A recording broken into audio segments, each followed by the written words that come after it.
Praise the Lord. ஆண்டவருடைய நாமத்திற்கு மகிமை உண்டாவதாக. Praise the Lord. Glory be to the name of the Lord.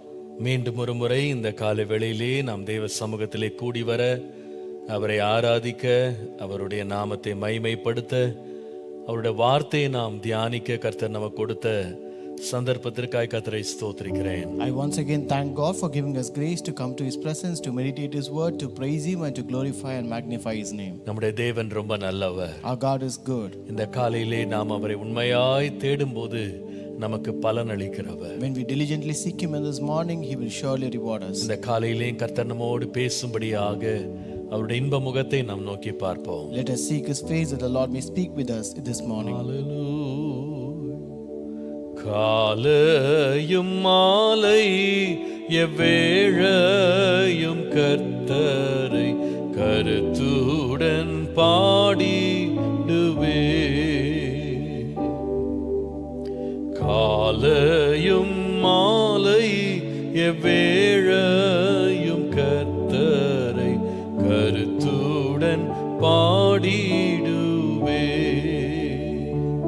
கர்த்தர் பரிசுத்தர் பரிசுத்தர் பரிசுத்தர் என தூதர் பாடிடும் தொனி கேட்குதே. கர்த்தர் பரிசுத்தர் பரிசுத்தர் பரிசுத்தர் என தூதர் பாடிடும் தொனி கேட்குதே. காலையும் மாலை எவ்வேளையும் கர்த்தரை கருத்துடன் பாடிடுவே. காலையும் மாலை எவ்வேளையும் கர்த்தரை கருத்துடன் பாடிடுவே. கர்த்தர் என் வெளிச்சம் ஜீவனின் பலனும் கிருபையாய் ரட்சிப்புமானார். கர்த்தர் என் வெளிச்சம் ஜீவனின் பலனும் கிருபையாய் ரட்சிப்புமானார். அஞ்சிடாமல் கலங்காமல் பயமின்றி திகிலின்றி அனுதீனம் வாழ்ந்திடுவே. அஞ்சிடாமல் கலங்காமல் பயமின்றி திகிலின்றி அனுதீனம் வாழ்ந்திடுவே.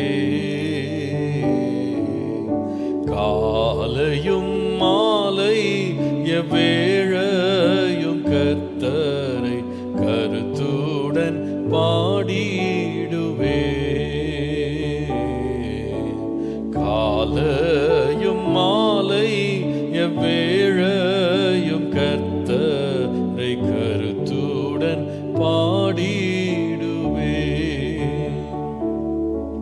தீங்கு நாளில் தம் கூடார மறைவில் தேடி சேர்த்தென்னை மறைப்பார். தீங்கு நாளில் தம் கூடார மறைவில் தேடி சேர்த்தென்னை மறைப்பார். உன்னதத்தில் மறைவாக ஒழித்தென்னை பாதுகாத்து உயர்த்துவார் கன்மலை மேல். உன்னதத்தில் மறைவாக ஒழித்தென்னை பாதுகாத்து உயர்த்துவார் கன்மலை மேல். காலையும் மாலை எவ்வேளையும் கர்த்தரை கருத்துடன் பாடிடுவே. காலையும் மாலை எவ்வேளையும் கர்த்தரை கருத்துடன் பாடிடுவே.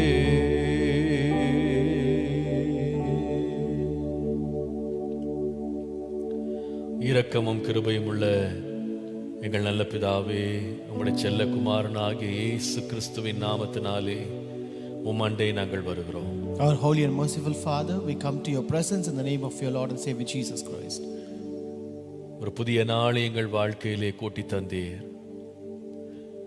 ஒவ்வொரு நாளும் அதற்கு வேண்டிய கிருபையை நீர் கூட்டி தருகிறீர். Lord, you have added one more day in our life and you are also adding grace that is required for the day, Lord. ஆண்டவரே, இன்றைக்கு உம்முடைய வசனத்தை கொண்டு எங்களை ஆசீர்வதியும். Lord, today bless us through your word, Lord. இன்றைக்கு உம்முடைய வசனத்தின் வெளிச்சத்தை நாங்கள் காண எங்கள் மனக்கண்களை திறந்தருளும். Lord, today open the eyes of our heart that we may see the light of your word, Lord. உம்முடைய வசனம் எங்களை போதித்து, எங்களை உணர்த்தி, எங்களை கண்டித்து, எங்களை வழி நடத்தட்டும் ஆண்டவரே. Lord, let your word, Lord, teach us, convict us, Lord, correct us and lead us, Lord. ஒவ்வொரு வார்த்தையும் இன்றை கேட்டுக்கொண்டுகிறவர்களுடைய பக்தி விருத்திக்கு ஏதுவாக இந்த வார்த்தைகள் பயன்பட கிருபை தார். Lord, let every word that they hear may be used for their edification, Father. எங்கிருந்து உம்முடைய பிள்ளைகள் இந்த வசனத்தை கேட்டாலும் இந்த வசனம் அவர்களுக்குள்ளே பலன் செய்யட்டும். Lord, no matter from wherever they may hear this word, let it, Lord, do a great work in them. உம்முடைய நாமத்தை மகிமைப்படுத்தும். Glorify your name, Lord. அடியேனுக்கும் கிருபை தார். Lord, give grace to your servant as well. இயேசுவின் நாமத்தில் பிதாவே. In Jesus' name we pray. Amen. Amen. Praise the Lord. கர்த்தர் ரொம்ப நல்லவர். Praise the Lord. God is good. கர்த்தருடைய அளவற்ற கிருபையினாலே நாம் 180 தியானங்களை நீதிமொழிகளிலிருந்து நாம் தியானிக்கிற தியானத்தில் 109ஆம் நாளுக்குள்ளே பிரவேசிக்க கர்த்தர் கொடுத்த கிருபைக்காய் கர்த்தரை ஸ்தோத்திரிக்கிறேன். By the grace of God, I really thank God for giving us grace to enter 109th day of 180 devotion from Proverbs. ஆண்டவருடைய கிருபையினாலே நேற்றைய தினத்தோடு நாம் திட்டமிட்டிருந்த 180 நாட்களில் வேதத்தை வாசிக்கிற முயற்சி நேற்றோடு முடிக்க கர்த்தர் உதவி செய்தார். By the grace of God, the Lord has helped us to complete the 180 days Bible reading challenge by yesterday.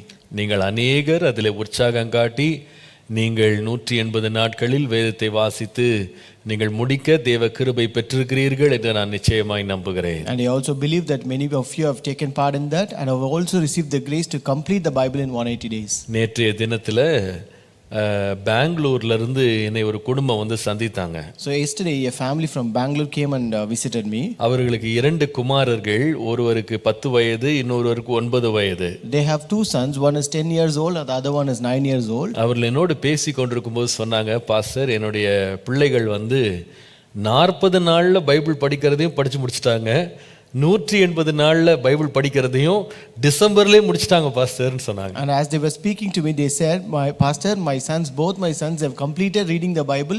They took part in 40 days Bible reading challenge and completed it that, and also they took part in 180 days Bible reading challenge and they've completed the entire Bible in December itself. அதாவது ஒரு மாதத்துக்கு முன்பாகவே Bible வாசித்து முடிச்சிட்டாங்க. நம்ம கொடுத்த டைமோட 1 month முன்னாடியே முடிச்சிட்டாங்களா. So they have completed the Bible even 1 month before the time that we gave. எனக்கு அதை கேட்டு ரொம்ப எனக்கு மகிழ்ச்சியாகி விட்டது. எனக்கு ரொம்ப எக்ஸைட் பண்ணிருச்சு அதை கேட்டு. So when I heard it, I was really happy and it really excited me. இதே போல அநேகர் நீங்க எடுத்த முயற்சிகளை கர்த்தர் ஆசீர்வதிப்பாராக. May the Lord also bless all your efforts which many of you have taken. நீங்கள் வந்து இந்த 180 days பைபிள் ரீடிங்கை நீங்கள் ஃபுல்லாக கம்ப்ளீட் பண்ணியிருந்தீங்க அப்படின்னா நீங்கள் வந்து அந்த கார்டு ஒன்று கொடுத்துருந்தோம் பார்த்தீங்களா, அந்த கார்டில் வந்து டெய்லி டிக் பண்ணுறதுக்கு சொல்லியிருந்தோம். அது நீங்கள் டிக் பண்ணியிருந்தீங்கன்னா, அந்த வசதி உங்களுக்கு இருந்திருந்தா நீங்கள் தயவுசெய்து அதை ஒரு ஃபோட்டோ எடுத்து நீங்கள் என்ன பண்ணுங்கள், உங்கள் பேரோட நீங்கள் என்ன பண்ணுங்கள், முழு அட்ரஸோட நீங்கள் தயவு செய்து நம்முடைய சபைக்கு அனுப்பி வைங்க. So if you have that, we already told you, as you complete each day's portions, you can tick in that card which we have given you, and if you have that card and if you have completed it, then you can take a picture of that card and give your name and your address and send it to our church. அந்த WhatsApp number Praveen சொல்லுப்பா உங்க number. அந்த Bible reading சேலஞ்சுக்கு என்று ஒரு WhatsApp number ஒன்று வைத்திருக்கிறோம். Yeah, we have an exclusive number for Bible reading challenge. அந்த நம்பருக்கு நீங்க தயவு செய்து அனுப்புங்க. It is 88-701-27774. One more time. 88-701-27774. இந்த நம்பருக்கு தயவு செய்து நீங்க வாட்ஸ்அப் பண்ணுங்க.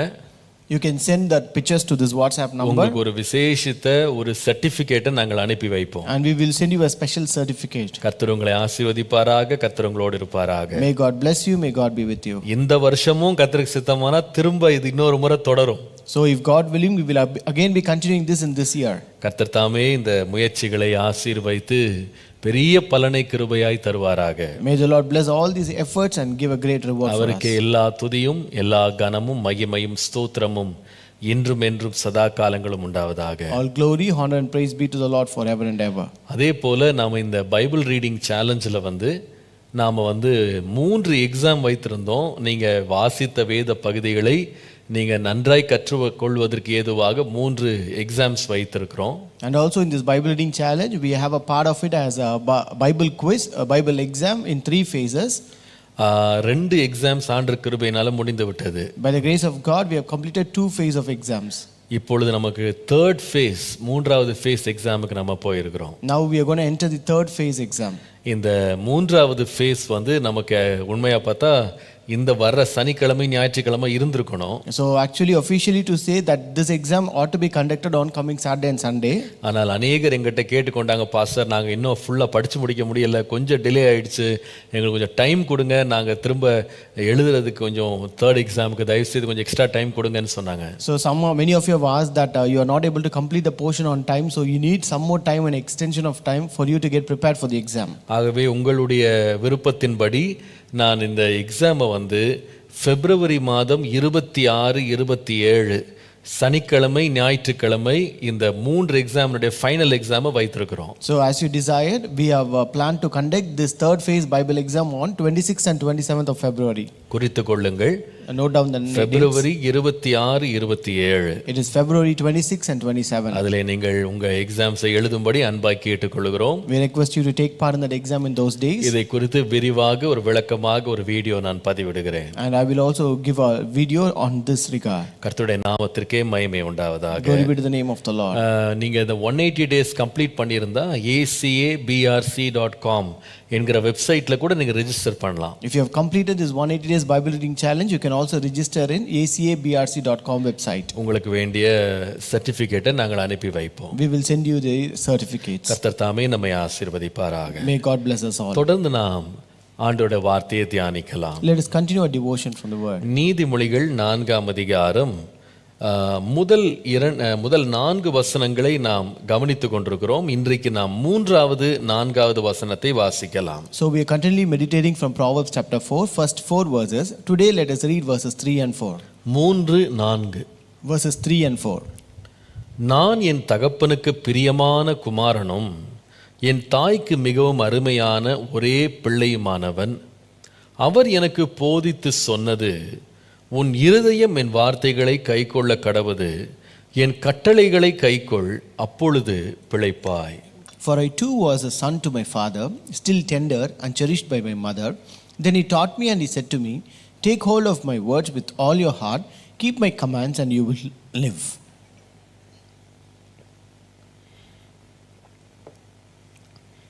நான்காம் வசனத்தின் கடைசி பகுதியை பாருங்க. Look at the last part of verse 4. என் கட்டளைகளை கைக்கொள், அப்பொழுது பிழைப்பாய். Keep my commands and you will live. கர்த்தருடைய நாமத்திற்கு மகிமை உண்டாவதாக. Glory be to the name of the Lord. பிழைப்பாய் அப்படின்ற வார்த்தை ரொம்ப அர்த்தம் உள்ளது. The word you will live is very meaningful. அதை வாழ்ந்திருப்பாய் என்று சொல்லலாம். You will prosper. You will have a prosperous life என்று சொல்லலாம். You can also say it as a prosperous life. கர்த்தருடைய நாமத்திற்கு மகிமை உண்டாவதாக. Glory be to the name of the Lord. கர்த்தருடைய வார்த்தை, கர்த்தருடைய போதகம் நம்மை பிழைத்திருக்க பண்ணுகிறது. The words of God, the teachings of God makes us live. அதாவது இன்னொரு விதமாய் சொன்னால் நன்றாய் வாழ பண்ணுகிறது, வாழ்ந்திருக்க செய்கிறது. In other words, it is the one which makes us to prosper. It makes us live well. நன்றாக வாழ வைக்கிறது. It makes us live well. 119ஆம் சங்கீதம் 49 முதல் 50 வசனங்களை வாசிப்பீர்களானால், if you read Psalm 119 verses 49 and 50, நீர் என்னை நம்ப பண்ணின வசனத்தை உமது அடியேனுக்காக நினைத்தருளும், அதுவே என் சிறுமையில் ஆறுதல், உமது வாக்கு என்னை உயிர்ப்பித்தது என்று வாசிக்கிறோம். Remember the word to your servant upon which you have caused me to hope. This is my comfort in my affliction, for your word has given me life. இதுவே எனக்கு ஆறுதல் மாத்திரமல்ல, உம்முடைய வார்த்தை என்னை உயிர்ப்பிக்கிறது. This is not only my comfort, but it is the one which has given me life. உம்முடைய வார்த்தை என்னை உயிர்ப்பிக்கிறது. Your word has given me life. கர்த்தருடைய வார்த்தையை நாம் பெறும்போதெல்லாம் அது நம்மை வாழ வைக்கிறது. So whenever we receive the word of God, it makes us live well. அது நம்மை வாழ்ந்து நன்றாய் வாழ பண்ணுகிறது. It makes us to live well. அதனால தான் ஆண்டவர் வசனத்தை நமக்கு தருகிறார். மனுஷன் அப்பத்தினால் மாத்திரம் அல்ல, தேவனுடைய வாயிலிருந்து புறப்படுகிற ஒவ்வொரு வார்த்தையினாலும் பிழைத்திருப்பான். That's why the Lord gives us the word of God, saying that the man shall not live by bread alone, but by every word that proceeds out of the mouth of God. அன்றைக்கு கர்த்தருடைய வார்த்தை புறப்பட்டு வந்து வெறுமையாய் கடந்த பூமியை சகலவிதமான ஜீவ ராசிகளால் ஜீவ ஜந்துக்களால் அந்த வார்த்தை உயிர்ப்பித்து எழுப்பி கொண்டு வந்தது. That day when this world was nothing and void, the word of God came powerfully and it brought forth all the living creatures and beasts and living things on this world. அன்றைக்கு எலும்புகளின் பள்ளத்தாக்கிலே காய்ந்து போன எலும்புகள் மேலே கர்த்தர் தீர்க்கதரிசியை வசனத்தை உரைக்க சொன்ன பொழுது அந்த எலும்புகள் எல்லாம் உயிர் பெற்று ஒரு பெரிய சேனையாக எழுந்து நின்றதாக நாம் பார்க்கிறோம். And also we read that in the valley of dry bones, when the word of God spoke through the man of God, we see that all the dry bones brought back their life and they stood up. கர்த்தருடைய வார்த்தை ஜீவனை கொடுக்கிறது, ஒரு மனிதனை பிழைத்திருக்க பண்ணுகிறது, ஒரு ஆத்துமாவை உயிர்ப்பிக்கிற வல்லமை உள்ளதாக இருக்கிறது. The word of God makes us live, it gives us the life and also makes a soul to revive. ஆகவேதான் கர்த்தருடைய போதனை, அவருடைய கட்டளை, அவருடைய வார்த்தைகளை நாம் மனப்பூர்வமாய் ஏற்றுக்கொள்ள வேண்டியது அவசியம். That is why it is very necessary for us to accept the word of God, the commandments of God and teachings of God wholeheartedly. எசேக்கியேல் 16 அதிகாரம் 4 முதல் 6 வசனங்களை வாசிப்பீர்களானால், If you read Ezekiel chapter 16 verses 4 to 6, உன் பிறப்பின் வர்த்தமானம் என்னவென்றால், நீ பிறந்த நாளிலே உன் தொப்புள் அறுக்கப்படவும் இல்லை, நீ சுத்தமாவதற்கு தண்ணீரால் குளிப்பாட்டப்படவும் இல்லை, உப்பால் சுத்திகரிக்கப்படவும் இல்லை, துணிகளால் சுற்றப்படவும் இல்லை. உனக்காக பரிதபித்து இவைகளில் ஒன்றையாகிலும் உனக்கு செய்ய ஒரு கண்ணு முன்பேரில் இரக்கமாய் இருந்ததும் இல்லை. நீ பிறந்த நாளில் நீ அருவருக்கப்பட்டதினால் வெளியில் எரிந்து விடப்பட்டாய். நான் உன் அருகே கடந்து போகும்போது மிதிக்கப்படுவதற்கு ஏதுவாய் நீ உன் இரத்தத்தில் கிடக்கிறதை கண்டு உன் இரத்தத்தில் கிடக்கிற உன்னை பார்த்து பிழைத்திரு என்று சொன்னேன். ஆம், உன் இரத்தத்தில் கிடக்கிற உன்னை பார்த்து பிழைத்திரு என்று சொன்னேன். As for your nativity, on the day you were born, your navel cord was not cut, nor were you washed in water to cleanse you. You were not rubbed with salt, nor wrapped in swaddling clothes. No eye pitied you to do any of these things for you, to have compassion on you, but you were thrown out into the open field, when you yourself were loathed on the day you were born. And when I passed by you and saw you struggling in your own blood, I said to you in your blood, live. Yes, I said to you in your blood, live. என்ன அருமையா இருக்கு பாருங்க. How beautiful it is. இஸ்ரவேல் ஜனங்களை பார்த்து ஆண்டவர் தீர்க்க தரிசனத்தோட உருவகமா சொல்றாரு. So the Lord says here as in the form of a parable to the Israelites. நீ பிழைத்திருப்பதற்கு வாய்ப்பே இல்லை. There is no chance for you to survive anymore. ஏனென்றால் ஒரு தாயினிடத்திலிருந்து ஒரு பிள்ளை சரியாக பிரிக்கப்படாதது போல தொப்புள் கொடி அறுக்கப்படாத ஒரு பிள்ளையை போல நீ இருந்தாய். It's because like how a child is not properly cut off from the mother, similarly your navel cord was not also cut off properly. நீ சுத்தமாவதற்காக குளிப்பாட்டப்படாத சுத்திகரிக்கப்படாத ஒரு பிள்ளையாக நீ இருந்தாய். And you were like a child who was not washed in water to cleanse you. ஒரு பிள்ளையை பாதுகாக்கும்படி துணிகளால் சீலைகளால் சுற்று கொண்டிருக்கிறது போல உன்னை சுற்றுவதற்கு யாரும் இல்லை. Like how a child is wrapped in cloths, there is no one to wrap you in cloths. உனக்காக பரிதபிக்கிறதுக்கு இரக்கப்படுறதுக்கு யாருமே இல்ல. உன்னை தெருவுல தூக்கி வீசி எறிஞ்சிருந்தாங்க. And there was no one to show pity on you and to have compassion on you. They have just thrown you into an open field. உன்னை பார்த்தா எல்லாரும் மிதிச்சிட்டு போற நிலைமையில தான் இருந்தாங்க. You were in a situation where everyone were treading upon you. உன் ரத்தத்திலே நீ அப்படியே மூழ்கி கிடந்தாய். And you were just drowned in your blood. ஆனால் நான் உன்னை பார்த்து சொன்னேன், பிழைத்திரு.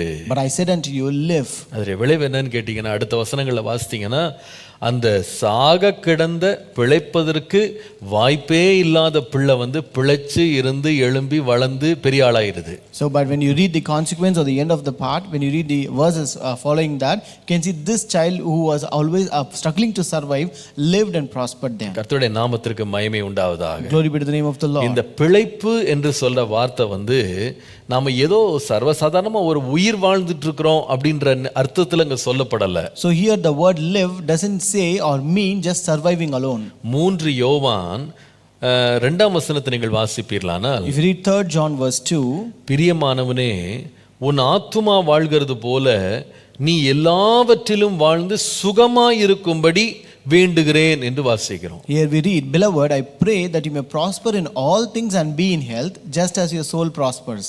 3 யோவான் 2ஆம் வசனம். It is 3 John verse 2. நீ எல்லாவற்றிலையும் வாழ்ந்து பிழைத்திரு. And that you may prosper in everything. எல்லாவற்றிலையும் சுகமாயிரு. That you may be in health in all things. கர்த்தருடைய நாமத்திற்கு மகிமை உண்டாவதாக. Glory be to the name of the அப்ப Lord. அர்த்தம் என்னன்னா, ஏதோ சும்மா உயிர் பிழைச்சு உயிர்ல வாழ்ந்துட்டு இருக்கிறேன் அப்படின்னு இல்ல. So it means that it's not just surviving and living as such. நான் வாழ்ந்திருக்கிறேன், நான் பிழைத்திருக்கிறேன், நான் அநேகருக்கு ஆசீர்வாதமா இருக்கிறேன். But I prosper, I live well and I am a blessing to many. உலக மக்கள் நிறைய பேரு இந்த உலக வாழ்க்கையில ஏதோ உயிர் வாழ்ந்தா போதும் அப்படின்னு வாழ்ற மக்கள் இருக்கிறாங்க. There are people in this world who just want to live their life as just to live alone. அவிதமாக ஏதோ வாழணும் அப்படின்னு வாழ்றதுக்காக வாழ்றவங்க அந்த வாழ்க்கையை வந்து அவங்க பல விதங்கள்ல பல காரியங்களை செய்து எப்படியாவது வாழ்ந்துடணும்னு நினைக்கிறாங்க. Such kind of people who just want to survive in this world, they do many things and many ways to live as they want. அதேதான் சங்கீதக்காரன் 52ஆம் சங்கீதத்துல எழுதுறாரு. That's what psalmist writes in Psalm 52. முதல் வசனத்திலிருந்து பாருங்க. From verse 1 onwards. 52ஆம் சங்கீதம் 1ஆம் வசனத்துல இருந்து. Psalm 52 verse 1 onwards. பலவானே, பொல்லாப்பில் ஏன் பெருமை பாராட்டுகிறாய்? தேவனுடைய கிருபை எந்நாளும் உள்ளது. Why do you boast in evil, O mighty man? The goodness of God endures continually. நீ கேடுகளை செய்ய எத்தனம் பண்ணுகிறாய்? கபடு செய்யும் உன் நாவு தீட்டப்பட்ட சவரகன் கத்தியை போல் இருக்கிறது. நன்மையை பார்க்கிலும் தீமையையும் யதார்த்தம் பேசுகிறதை பார்க்கிலும் பொய்யையும் விரும்புகிறாய். Your tongue devises destruction like a sharp razor working deceitfully. You love evil more than good, lying rather than speaking righteousness. கபடமுள்ள நாவே, சங்கரிக்கும் சகல வார்த்தைகளை நீ விரும்புகிறாய். தேவன் உன்னை என்றென்றைக்கும் இராதபடி அழித்து போடுவார். அவர் உன்னை பிடித்து உன் வாசஸ்தலத்திலிருந்து பிடுங்கி நீ ஜீவனுள்ளோர் தேசத்தில் இராதபடிக்கு உன்னை நிர்மூலமாக்குவார். You love all devouring words, you deceitful tongue. God shall likewise destroy you forever. He shall take you away and pluck you out of your dwelling place and uproot you from the land of the living. அவங்க செய்யற வேலையை பாருங்க. Look at the work they do. அவங்க பல கேடுகளை செய்றாங்க.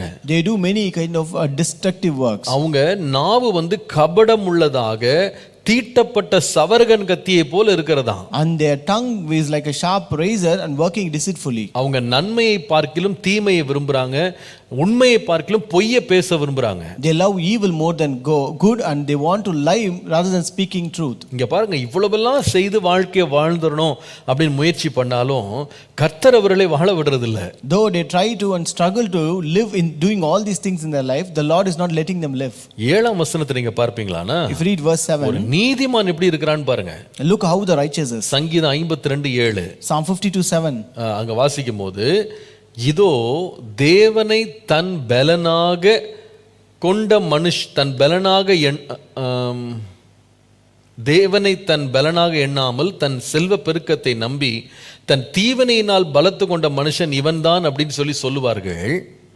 They will say, here is a man who did not make God his strength, but trusted in the abundance of his riches and strengthened himself in the wickedness. 8ஆம் வசனத்துல, verse 8, நானோ தேவனுடைய ஆலயத்தில் பச்சை ஒலிவ மரத்தை போல் இருக்கிறேன். But I am like a green olive tree in the house of God. என்ன அருமையா இருக்கு பாருங்க. How beautiful it is. இப்போ அவர் சொல்றாரு, நான் ஏதோ வாழணும் அப்படின்னு வாழல. Here I don't live just to survive as such. ஏதோ கொஞ்ச நாள் இருந்துட்டு கடந்து போகணும் அப்படின்னு இல்ல. I'm not with our thought that I want to live for some while and then live as such. நான் எப்படி இருக்கிறேன்னா, கர்த்தருடைய ஆலயத்தில் பச்சை ஒலிவ மரத்தை போல இருக்கிறேன். But I am like a green olive tree in the house of God. கர்த்தருடைய நாமத்திற்கு மகிமை உண்டாவதாக. Glory be to the name of the Lord. நான் பச்சை ஒலிவ மரம், செழிப்பான மரத்தை போல நான் இருக்கிறேன். So green olive tree means a prosperous tree. நான் சொல்லுவேன், கர்த்தருடைய வார்த்தை ஒரு மனிதனை சந்திக்கும் போது அவனை ஒரு பச்சையான மரமாய் மாற்றுகிறது. So when the word of God meets a person, it will make him like a green tree. அவனை எல்லாவற்றிலும் வாழ்ந்திருக்க செய்கிறது. It will make him to live well in everything. நாம் வாசித்த நீதிமொழிகள் 4ஆம் அதிகாரத்தினுடைய 4ஆம் வசனத்தை போல நம்மை பிழைத்திருக்க பண்ணுகிறது. And as we read in Proverbs chapter 4 and verse 4, it will make you live. கர்த்தருடைய நாமத்திற்கு மகிமை உண்டாவதாக. Glory be to the name of the Lord. இன்றைக்கு காலையில தேவனுடைய வார்த்தையினால், உபதேசத்தினால், போதகத்தினால், கற்பனைகளால் தேவன் நம்மை எங்கேயெல்லாம் நம்மை வாழ்ந்திருக்க செய்கிறார், நன்றாய் வாழ்ந்திருக்க செய்கிறார் என்று 3 காரியங்களை உங்களோடு நான் பகிர்ந்து கொள்ள போகிறேன். Today I want to share 3 things in which areas where the Lord will make us to live well by his words, by his thoughts, by his teachings and commandments. கர்த்தருடைய நாமத்திற்கு மகிமை உண்டாவதாக. Glory be to the name of the Lord. முதலாவது எங்கே வாழ்ந்திருக்க செய்கிறார் தெரியுமா? First, where will he let us live well? சங்கீதம் 34 11 13 பாருங்க. Psalm 34 verses 11 to 13. பிள்ளைகளே, எனக்கு செவி கொடுங்கள், கர்த்தருக்கு பயப்படுதலை உங்களுக்கு போதிப்பேன். நன்மையை காணும்படி ஜீவனை விரும்பி நீடித்த நாட்களை அபேட்சிக்கிற மனுஷன் யார்? உன் நாவை பொல்லாப்புக்கும் உன் உதடுகளை கபடு வசனிப்புக்கும் விலக்கி காத்துக்கொள். Come, you children, listen to me. I will teach you the fear of the Lord. Who is the man who desires life and loves many days that he may see good? Keep your tongue from evil and your lips from speaking deceit. நன்றாய் வாழ்ந்திரு அப்படின்னா அந்த வாழ்வை தேவனுடைய வசனம் நமக்கு தருகிறது. When you say live well, that life is given by the word of God to us. அந்த நன்றாய் வாழ்ந்திருக்க பண்ணுகிற தேவனுடைய வார்த்தை முதலாவது நம்ம எந்த இடத்துல நன்றாய் வாழ்ந்திருக்க செய்கிறது தெரியுமா? This word which makes us to live well, where it will let us live well. நான் சொல்லுவேன், இந்த உலகத்திலே இந்த வாழ்நாட்களிலே நம்மை நன்றாய் வாழ்ந்திருக்க செய்கிறது. First, it makes us live well in this present world. இன்றைக்கு உள்ள வாழ்க்கையில நம்மள சிறந்த வாழ்க்கை வாழ கர்த்தருடைய வார்த்தை நம்மை ஆசீர்வதிக்கிறது. So the word of God blesses us that may live a life in this present world. அங்க அதான் வாசிக்கிறோம். That's what we read here. என் போதகத்தை நீங்க கேளுங்க. You listen to my word. நன்மையை காணும்படி ஜீவனை விரும்பி நீடித்த நாட்களை நீங்க பெற்றுக்கொள்வீங்க. So that you may desire life and love many days and you will receive a prolonged life. கர்த்தருடைய நாமத்திற்கு மகிமை உண்டாவதாக. Glory be to the name of the Lord. இந்த உலகத்துல நம்ம வாழ்ந்திருக்க செய்கிறது தேவனுடைய வார்த்தை. So it is the word of God which makes us live in this world. இந்த உலகத்துல கர்த்தர் நம்மை வாழ்ந்திருக்கணும்னு விரும்புகிறார்ன்றதை நீங்க மறந்துட கூடாது. And you should never forget the Lord wants us to live well in this present world. இந்த உலகத்துல உபத்திரவம் இருக்கிறது என்பதுல சந்தேகம் இல்ல. And there is no doubt that we have persecution in this world. ஆனால் அதன் நடுவுல கர்த்தர் தம்முடைய பிள்ளைகளை ஆதரித்து பராமரித்து போஷித்து வாழ்ந்திருக்க செய்கிற ஒரு தேவனாக இருக்கிறார். But amidst that the Lord, we have a God who takes care, who supports us and makes us to live well in this present world. குறைவில்லாத ஒரு நிறைவான வாழ்வை தேவன் நமக்கு தருகிறார். The Lord gives us a life of fullness which lacks nothing. இப்படிப்பட்ட ஒரு நிறைவான வாழ்வை இந்த உலகத்தில் நாம் அனுபவிப்பதற்கு தான் நம்முடைய இரட்சகராகிய இயேசு கிறிஸ்து வந்தார். In order for us to experience such kind of a fullness of life in this world, our Lord Jesus Savior came to this world. நீங்கள் யோவான் 10ஆம் அதிகாரம் 10ஆம் வசனம் வாசிப்பீர்களானால், if you read John chapter 10 and verse 10, திருடன் திருடவும் கொல்லவும் அழிக்கவும் வருகிறானே அன்றி வேறு ஒன்றுக்கும் வரான், நானோ அவைகளுக்கு ஜீவன் உண்டாயிருக்கவும் அது பரிபூரணப்படவும் வந்தேன். The thief does not come except to steal and to kill and to destroy. I have come that they may have life and that they may have it more abundantly. எப்படி வாழ வேண்டும் என்று தேவன் விரும்புகிறார்? How does the Lord desire for us to live? அவர்களுக்கு ஜீவன் உண்டாகிறது மாத்திரம் அல்ல, அந்த ஜீவன் அல்லது அந்த வாழ்வு பரிபூரணமா வாழணும். Not only to have that life, but that we may have it abundantly. அது நிறைவா வாழணும். We should live to its abundance. அதுல எந்த குறைவும் இருக்க கூடாது. We should not lack anything in that. ஏதாவது குறைவு இருக்கணும்ன்றது தேவனுடைய விருப்பம் கிடையாது. The Lord's desire is not that we should lack something in our life. கர்த்தர் என் மேய்ப்பராய் இருக்கிறார், நான் தாழ்ச்சி அடையேன், அல்லது எனக்கு எந்த குறைவும் இல்லை. The Lord is my shepherd, I shall not want. என்னுடைய ஆகாரத்துல குறைவில்லை. I will not want in my food. என்னுடைய ஆறுதல்ல குறைவில்லை. I will not lack in my comfort. என்னுடைய பாதுகாப்புல குறைவில்லை. I will not lack in my protection. என்னுடைய சுற்றி நெருங்கி இருக்கிற தேவ பிரசன்னத்துக்கு குறைவில்லை. And there is no lack in the presence of God that is around me. ஒரு தாழ்ச்சியும் என் வாழ்க்கையில கிடையாது. And there is nothing that I shall want in my life. அப்படிப்பட்ட ஒரு நிறைவான வாழ்வை தான் கர்த்தர் நமக்கு தருகிறார். So the Lord gives us such a kind of abundant life. கர்த்தருடைய நாமத்திற்கு மகிமை உண்டாவதாக. Glory be to the name of the Lord. தம்முடைய சீஷர்களை இயேசு ஊழியத்திற்கு அனுப்பினார். When the Lord sent his disciples to the ministry, அவங்க ஊழியெல்லாம் செய்ய கிளம்பும் போது அவர் சொன்னாரு, நீங்க போகிற வழிக்கு நீங்க பணப்பை எடுத்துட்டு போக கூடாது, நீங்க பணத்தை எடுத்துட்டு போக கூடாது, நீங்க மாற்று வஸ்திரங்களை எடுத்துட்டு போக கூடாதுன்னு சொல்லி அவங்கள ஊழியத்துக்கு அனுப்பி விட்டாரு. So when the Lord sent them to the ministry, he said, you should not take your purses, your bags, your money or any of your clothes to change. ஆனால் போயிட்டு திரும்பி வரும்போது கேட்டாரு, ஏதாவது குறைவு இருந்துச்சான்னு கேட்டாரு. But when they returned back, he asked, did you lack anything? இல்ல, அவங்க சொன்னாங்க ஒரு குறைவும் இல்ல. They said, we never lacked anything. எல்லா தேவையும் சந்திக்கப்பட்டது. All our needs were met. நாங்க யார் இடத்துல பிச்சை எடுக்க வேண்டிய அவசியம் இல்ல. It was not necessary for us to beg anybody. என் தேவன் நம்முடைய குறைவுகளை எல்லாம் நிறைவாக்குகிறவர். Our God is the one who makes all our needs abundant. கர்த்தருடைய நாமத்திற்கு மகிமை உண்டாவதாக. Glory be to the name of the Lord. இவ்விதமாக இந்த வாழ்நாட்கள்ல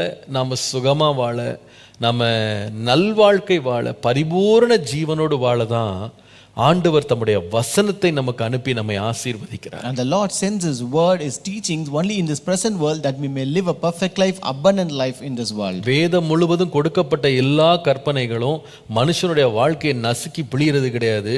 தேவனுடைய வார்த்தையின் மூலமாய் மனுஷன் வாழ்ந்திருந்து நல்ல சுகமா இருக்கணும், ஆரோக்கியமா இருக்கணும், செழிப்பா இருக்கணும், உயர்ந்திருக்கணும்ன்ற நோக்கத்தோடு தான் கர்த்தர் வசனத்தை எழுதியிருக்கிறார். The Lord has given all these words of God just not to crumble and crush the man, but just that the man may live well, prosper and also live a better and well life in his. நீங்கள் உதாரணமாக உபாகமத்தின் புஸ்தகம் 5ஆம் அதிகாரம் 16ஆம் வசனத்தை வாசிப்பீர்களானால், For example, if you read Deuteronomy chapter 5 and verse 16, வேதம் சொல்லுகிறது, உன் தேவனாகிய கர்த்தர் உனக்கு கொடுக்கிற தேசத்திலே உன் நாட்கள் நீடித்திருப்பதற்கும் நீ நன்றாயிருப்பதற்கும் உன் தேவனாகிய கர்த்தர் உனக்கு கட்டளையிட்டபடியே உன் தகப்பனையும் உன் தாயையும் கனம் பண்ணுவாயாக. Honor your father and mother, and as the Lord your God has commanded you, that your days may be long and that it may be well with you in the land which the Lord your God is giving you. இது ஒரு சின்ன உதாரணம் தான் நான் உங்களுக்கு கொடுத்தேன். I'm just giving a small example. இந்த தகப்பனையும் தாயும் கனம் பண்ணு அப்படின்றது 10 கற்பனையில ஒரு கற்பனை. This honoring your father and mother is one of the 10 commandments of God. இந்த 10 கற்பனை நீங்க ஒவ்வொன்னா பிரிச்சு எடுத்தீங்கன்னா,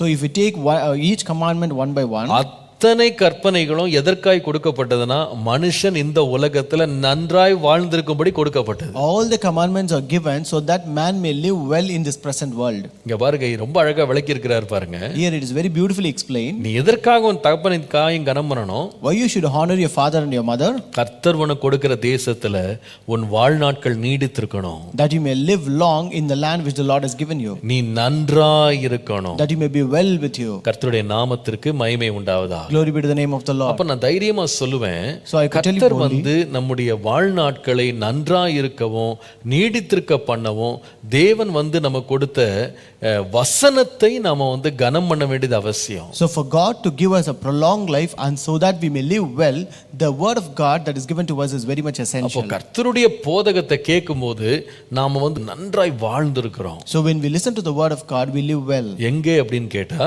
Where?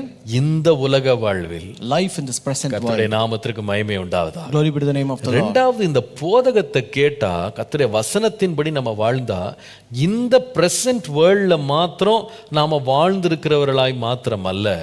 Second, when you listen to the word of God, it is not only living well in this present world. ஒரு வசனத்தை உங்களுக்கு நான் காண்பிக்கிறேன். I'll show you a word. நீங்கள் சங்கீதங்களின் புஸ்தகம் 1ஆம் சங்கீதம் முதல் 3 வசனங்களை பாருங்களேன். Psalm 1 first 3 verses. துன்மார்க்கருடைய ஆலோசனையில் நடவாமலும் பாவிகளுடைய வழியில் நில்லாமலும் பரியாசக்காரர் உட்காரும் இடத்தில் உட்காராமலும் கர்த்தருடைய வேதத்தில் பிரியமாயிருந்து இரவும் பகலும் அவருடைய வேதத்தில் தியானமாய் இருக்கிற மனுஷன் பாக்கியவான். அவன் நீர்க்கால்களின் ஓரமாய் நடப்பட்டு தன் காலத்தில் தன் கனியை தந்து இலை உதிராதிருக்கிற மரத்தை போல் இருப்பான். அவன் செய்வதெல்லாம் வாய்க்கும். Blessed is the man who walks not in the counsel of the ungodly, nor stands in the path of sinners, nor sits in the seat of the scornful, but his delight is in the law of the Lord, and in his law he meditates day and night. He shall be like a tree planted by the rivers of water, that brings forth its fruit in its season, whose leaf also shall not wither, and whatever he does shall prosper. இங்கே கவனிச்சு பாருங்க, இந்த மனிதன் யாருன்னு சொன்னா துன்மார்க்கர், பாவிகள், பரிகாசக்காரரை விட்டு பிரிந்து வருகிறார். So when you read here, who is this man? He is a man who is separated from the ungodly, sinners and scornful. மூன்று பேர்ட்டு பிரிந்துட்டு அவர் செய்யற வேலை என்னன்னு கேட்டீங்கன்னா, இரவும் பகலும் கர்த்தருடைய வேதத்திலே தியானமாய் இருக்கிறான், பிரியமாய் இருக்கிறான். He gets separated from all these three kind of people, and then he delights in the law of the Lord, and he meditates the law of the Lord day and night. அதோட விளைவு என்னன்னு கேட்டா, And what is the end of it? அவர் எப்படி இருப்பாரா, நீர்க்கால்களின் ஓரமாய் நடப்பட்டு தன் காலத்தில் கனியை தந்து இலையுதிராது இருக்கிற மரத்தை போல இருப்பான். And it says, he shall be like a tree planted by the rivers of water, that bring forth fruit in its season, whose leaf shall not wither, and whatever he does shall prosper. ஒரு மரம் நடப்படுவதற்கு முக்கிய நோக்கம் என்னன்னா, நிறைய இலை இருக்கணும்னு இல்லை, மரம் நடப்படுவதற்கு முக்கியமான ஒரு நோக்கம் அது கனி கொடுக்கணும். So the very purpose to plant a tree is not because it's not that it should bear much leaves, but that it should bring forth much fruit. இந்த வாழ்க்கையை பார்த்தீங்கன்னா கனி உள்ள வாழ்க்கையா மாறினது. So now this life has become a fruitful life. நல்லா கவனிங்க, Listen இந்த carefully. கனி உள்ள வாழ்க்கை யாருக்கு வந்ததுன்னு கேட்டா, கர்த்தருடைய வேதத்துல பிரியமாயிருந்து தியானித்த மனுஷனுக்கு கிடைத்த ஆசீர்வாதம். So who did receive this fruitful life? To the one who delighted in the law of the Lord and meditated the word of God day and இந்த night. கனி உள்ள வாழ்க்கைன்னா அர்த்தம் என்ன? What does it mean by fruitful life? பாருங்க, ஒரு மரம் கனி கொடுக்கிற மரமா இருக்கும்போது அந்த மரம் ஒரு காலம் எப்பொழுதும் தான் கொடுத்த கனியை அதுவே சாப்பிடாது. So when you see a fruitful tree, it at no cost or no time, this tree will not consume the fruit that it has given. அது தானே சாப்பிடாது. It will not eat on its own. அப்போ கனி எதுக்குன்னு சொன்னா மற்றவர்களுக்கு. So these fruits belong to others. அதை அந்த மரத்தை நட்டவனுக்கு, To the one who planted the tree, வருஷ கணக்கா கொடுத்து கொண்டே இருக்கும். it will give that fruit all through the year. அப்போ உண்மையாக கர்த்தர் நம்மை வாழ்ந்திருக்க பண்ணுவார் அப்படின்றது தனிப்பட்ட விதமா இந்த உலகத்துல நம்மை வாழ்ந்திருக்க பண்ணுகிறது மாத்திரம் அல்ல.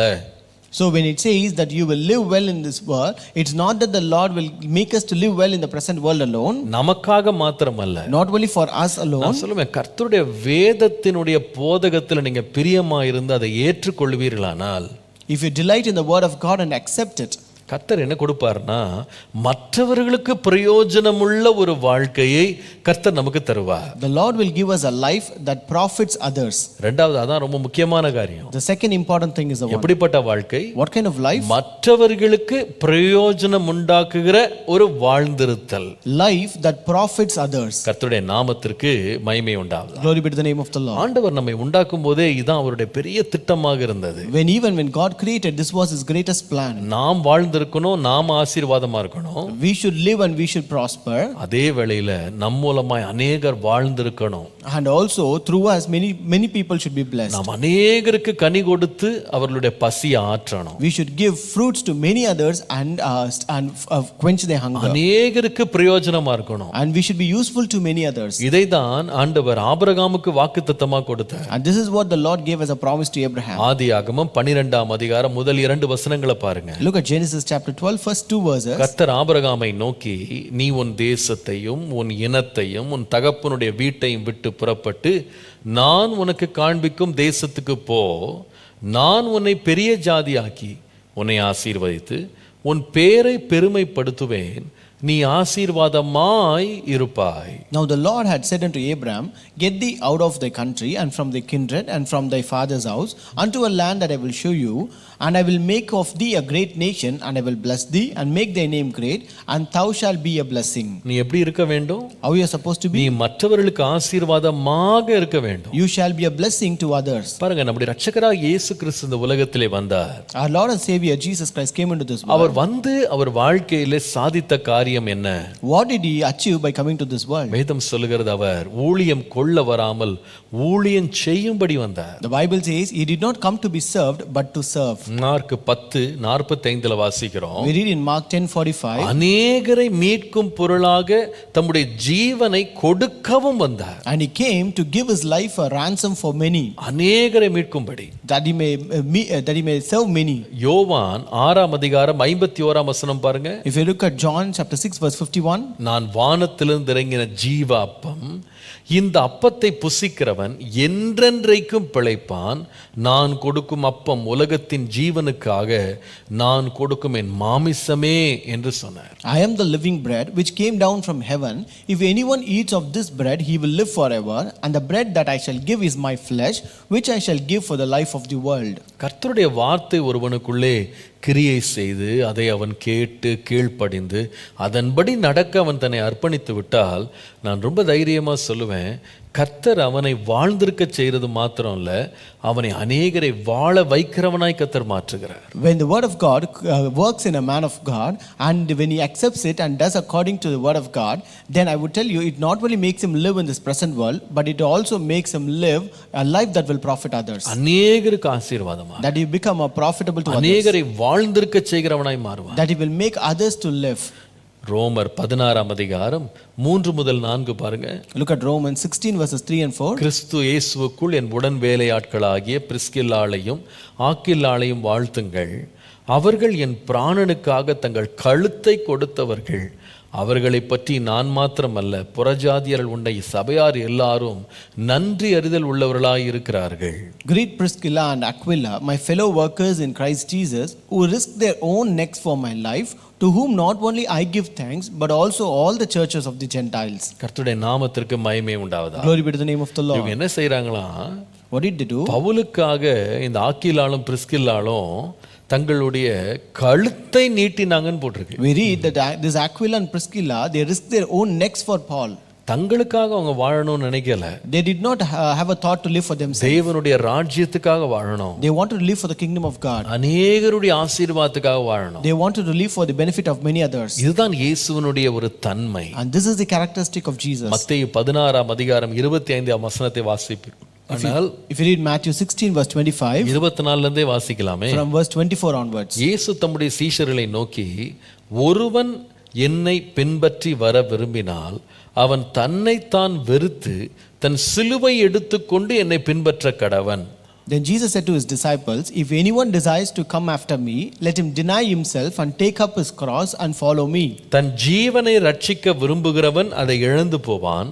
என் நிமித்தமாக தன் ஜீவனை இழந்து போகிறவன் அதை கண்டடைவான். For whoever desires to save his life will lose it, but whoever loses his life for my sake will find it. எவ்வளவு அருமையா இருக்கிறது. How beautiful it is. தன்னையே வெறுத்து கொடுத்து ஊழியம் செய்கிறவனாய் மாறுவது இயேசுவை பின்பற்றுகிறவனுடைய ஒரு சுபாவம். It is a characteristic of the one who follows Jesus, that they may deny themselves and take up the cross and sacrifice themselves. தனக்கானவைகளை அல்ல, பிறனுக்கானவனை விரும்புகிறது. They are the one who desires things not pertaining to themselves but for others. கர்த்தருடைய வசனம் ஒரு மனுஷனை சந்தித்து அந்த வசனம் ஒரு மனுஷனுக்குள்ள கிரியை செய்ய ஆரம்பிச்சிருச்சு, அந்த போதகத்தை அவன் ஏற்றுக்கொண்டான் அப்படின்னாலே அவன் வாழ்க்கை ஒரு பிரயோஜனம் உள்ளதா மாறிடும். If the word of God has met a person and it does a work in him, and if he has accepted the word, then his life become profitable to others. அந்த ஒனேசிமுவை மறந்துடவே கூடாது. We should never forget that Onesimus. ஒனேசிமு முன்பு பவுல் சொல்லுங்க, முன்பு அவன் பிரயோஜனம் இல்லாதவன், இப்பொழுதோ எனக்கும் உமக்கும் பிரயோஜனம் உள்ளவன் என்று சொல்லி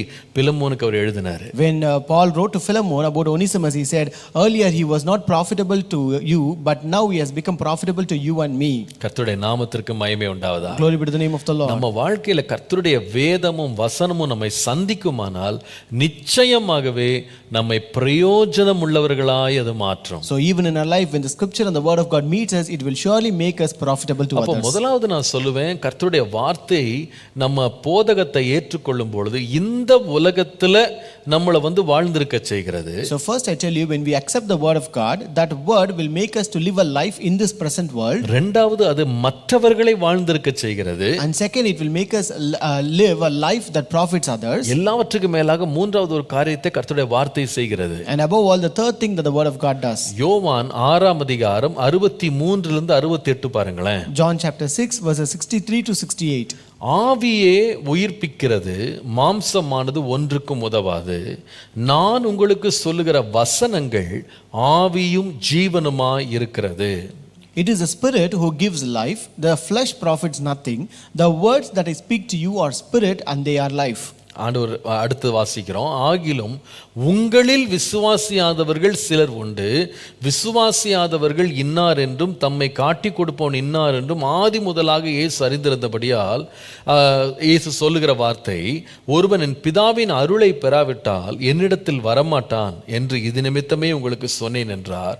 அது முதல் அவருடைய சீஷரில் அநேகர் அவருடனே நடவாமல் பின்வாங்கி போனார்கள்.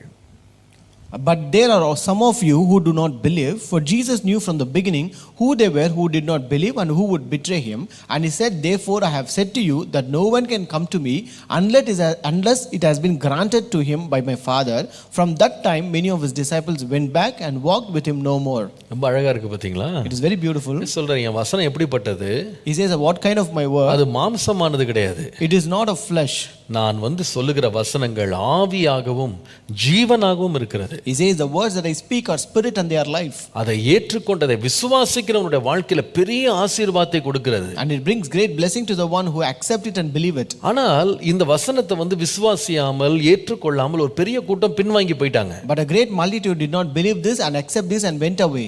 67ஆம் வசனத்துல வாசிக்கும்போது In verse 67 we read, இயேசு தம்முடைய சீஷர்களை பார்த்து கேட்கிறாரு, நீங்களும் போய்விட மனதாய் இருக்கிறீர்களா? Jesus said to the 12 disciples, do you also want to go away? இப்ப நீங்க 68ஆம் வசனம் முக்கியமான வசனம் அங்க இருக்கு. Verse 68 is important word. சீமோன் பேதுரு அவருக்கு பிரதியுத்தரமாக, ஆண்டவரே, யாரிடத்தில் போவோம்? நித்திய ஜீவ வசனங்கள் உம்மிடத்தில் உண்டே.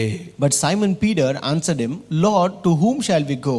You have the words of eternal life. இதுல ஒரு பெரிய சத்தியம் அடங்கி இருக்கு. There's a big truth in this. ஒரு மனிதன் கர்த்தருடைய வார்த்தையை ஏற்றுக்கொண்டு அதை விசுவாசித்து அதற்கு கீழ்ப்படிந்து தன்னை அர்ப்பணிக்கும் போது, when a person listen to hear the word of God, accept it, believe it and commit himself to that word, முதலாவது அவன் தனிப்பட்ட விதமாய் வாழ்ந்திருக்கிறான். first he will live a life in this present world. பச்சை ஒலிவ மரத்தை போல இருக்கிறான். He will be like a green olive tree.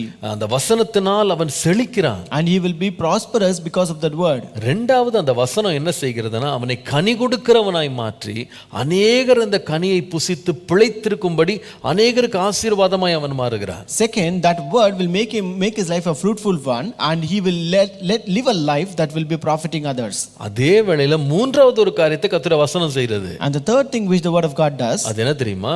what is that? தேவன் நமக்கு வாக்குத்தத்தம் பண்ணின நித்திய வாழ்வையும் அவனுக்கு தருகிறது. And it will also give us the eternal life which the Lord has promised.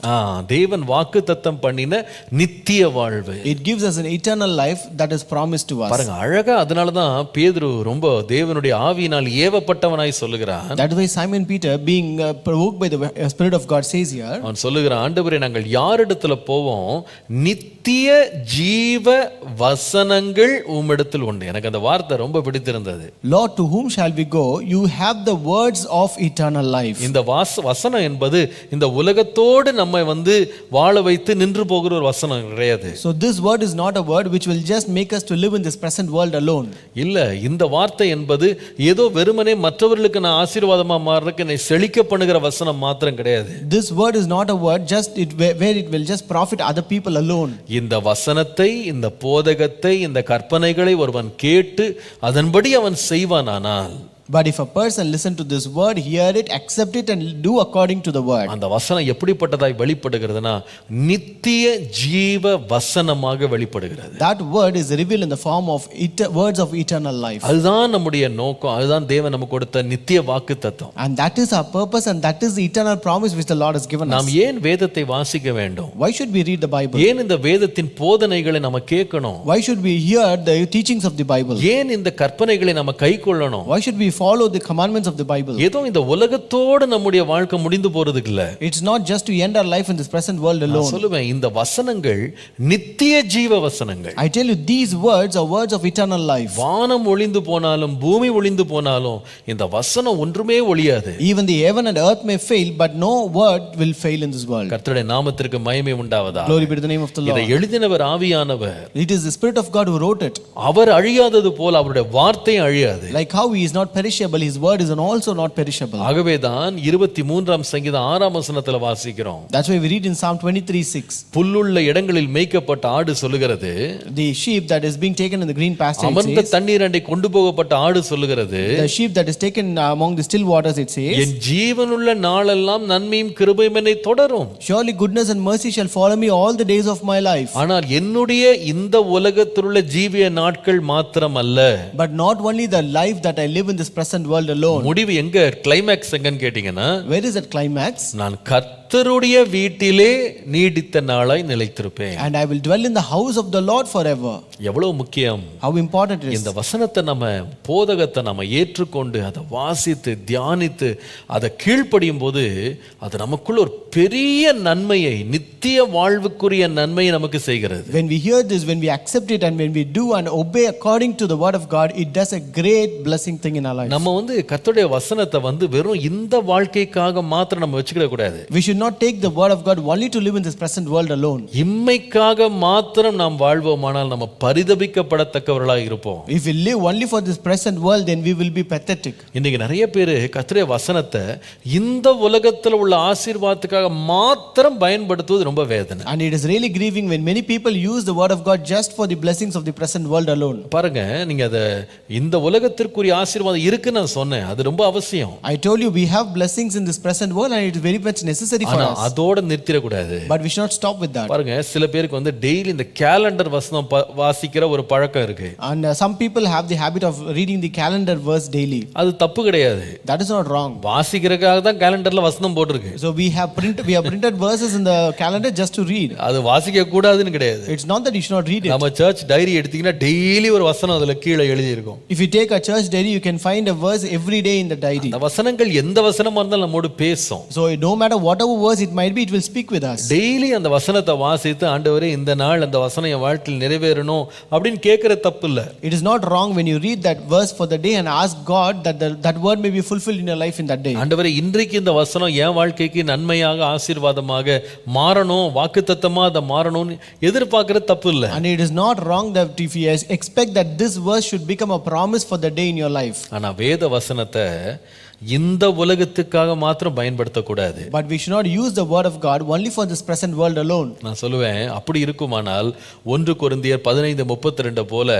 புறஜாதிகளைப் போல நாமளும் புசிப்போம் குடிப்போம் நாளைக்கு சாவோம் என்று சொல்லலாம். So if we have that thought, then as it says in 1 Corinthians 15:32, we may also say like other Gentiles, let us eat, drink, and for tomorrow we will die. இதுக்கு மிஞ்சி ஒரு வாழ்க்கை கிடையாது. And there is no more life beyond this. வாழ்கிறதே இந்த உலகத்துல நல்லா சாப்பிடணும், நல்லா வாழணும், அதுக்காக தான் வாழ்றேன், அப்படி கிடையாது. It's not that I live in this world just to eat, drink, and just live as such. நான் சொல்லுவேன், கர்த்தருடைய வசனம் எதுக்காக கொடுக்கப்படுது? But why does the word of God is given to me? இந்த வாழ்க்கையில் ஆசீர்வதிக்கப்பட, that we may be blessed in the present world, நம்முடைய வாழ்வு அநேகருக்கு ஆசீர்வாதமாய் மாற, that our life may become profitable to others.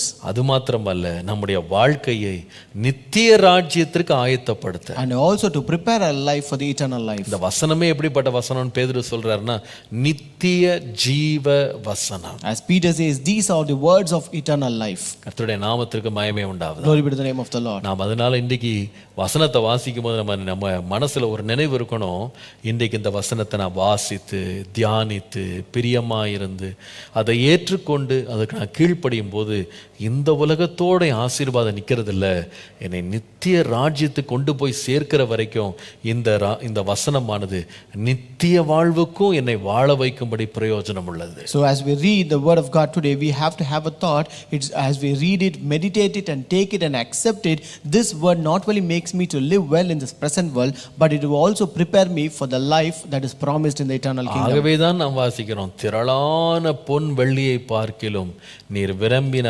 வேதமே எனக்கு நல்லது. That's why we read, your word is more precious than the great gold and silver. ஆகவே இன்றைக்கு இந்த வசனத்தை பார்க்கும்போது இந்த போதகம் என்னை வாழ வைக்கட்டும் ஆண்டவரேன்னு கேளுங்க. So as you read this word today, Lord, let your teaching, Lord, make me live well. நான் மீண்டும் நீதிமொழிகள் 4ஆம் அதிகாரம் 3-4 வசனங்களை வாசிக்கிறேன். So I'll read again Proverbs chapter 4 verses 3 and 4. நான் என் தகப்பனுக்கு பிரியமான குமாரனும் என் தாய்க்கு அருமையான ஒரே பிள்ளையுமானவன். அவர் எனக்கு போதித்து சொன்னது, உன் இருதயம் என் வார்த்தைகளை காத்துக்கொள்ள கடவது, என் கட்டளைகளை கைக்கொள், அப்பொழுது பிழைப்பாய். For I too was a son to my father, still tender and cherished by my mother. Then he taught me and he said to me, take hold of my words with all your heart, keep my commands and you will live. உன் இருதயத்தில் என் வார்த்தைகளை காத்துக்கொள். You keep my words in your heart. என் கட்டளைகளை கைக்கொள். And you keep my commandments. அப்பொழுது நீ பிழைப்பாய் அல்லது வாழ்ந்திருப்பாய். And you will live or live well. இந்த வாழ்வில் வாழ்ந்திருக்க, to live in this present world, மற்றவர்களுக்கு ஆசீர்வாதமாய் வாழ, to will live a life that profits others, நித்திய வாழ்வையும் பெற, to also receive the promised eternal life. கொடுத்திருக்கிற வசனத்தை கைக்கொள்ளுவோம், பிரியப்படுவோம், வாசிப்போம், அதை நாம் தியானிப்போம். கர்த்தர் நம்மை அதிகமாய் ஆசீர்வதிப்பாராக. Let us read, let us meditate, let us keep and follow the word of God which the Lord has given us, and may the Lord may bless us. ஜெபம் பண்ணுவோம். Let us pray. அன்பின் ஆண்டவரே, உம்மை ஸ்தோத்திரிக்கிறோம். Our loving God, we praise you. உம்முடைய வல்லமை உள்ள அருமையான வார்த்தைக்காக நன்றி. Lord, thank you for your powerful word, Lord. நீர் எங்களை போதிக்கிறது ஒரு நோக்கத்தோடு, ஒரு ஆண்டவரே ஒரு திட்டத்தோடு எங்களை போதிக்கிறீர். Lord, as you teach us with a purpose and a plan, Lord. எங்களை ஆசீர்வதிப்பது உமக்கு பிரியம். Lord, you desire to bless us, Father. ஆண்டவரே, அந்த பிரியத்திற்காக நன்றி செலுத்துகிறோம். Lord, we thank you for the delight, Lord. ஆண்டவரே, நாங்கள் இந்த உலகத்திலே வாழ்ந்திருக்க உம்முடைய வசனத்தை கைக்கொள்ள கிருபை தார். Lord, give us grace to keep your word that we may live in this present world. நாங்கள் அநேகருக்கு வாழ்வளிக்க, அநேகருக்கு ஆசீர்வாதமாய் இருக்க இந்த வசனத்தை கைக்கொள்ள கிருபை தார். Lord, give us grace to keep your word that we may profit others, Lord. ஆண்டவரே, இந்த வசனத்தை கைக்கொள்வதனாலே எங்களுக்கு நீர் ஆயத்தம் பண்ணி வைத்திருக்கிற நித்திய ஆசீர்வாதங்களை பெற்றுக்கொள்ள எங்களை வழிநடத்தும் கிருபை தார். Lord, give us grace and lead us that we may, Lord, through this word receive that promised eternal life, Lord. உம்முடைய நாமம் மாத்திரம் எங்கள் வாழ்க்கையில மகிமைப்படட்டும். Glorify your name alone in our life. இயேசுவின் நாமத்தில் பிதாவே. In Jesus' name we pray. Amen. Amen. Amen.